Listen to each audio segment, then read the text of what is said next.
बिस्मिल्लाहिर्रहमानिर्रहीम। अस्सलाम वालेकुम। स्मॉल एचडी न्यूज़ के साथ मैं हूँ ईशा रानी। आपको एक अहम खबर देते चले। सक्कर यूनियन ऑफ जर्नलिस्ट के साबिक सदर जॉन मोहम्मद मेहर के कत्ल का मामला।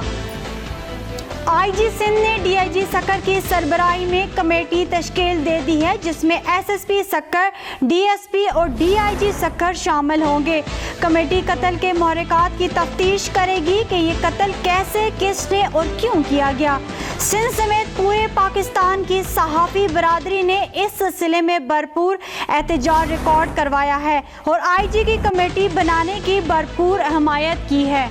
आपको एक बार फिर बताते चले, यूनियन ऑफ जर्नलिस्ट के साबिक सदर जॉन मोहम्मद मेहर के कत्ल का मामला।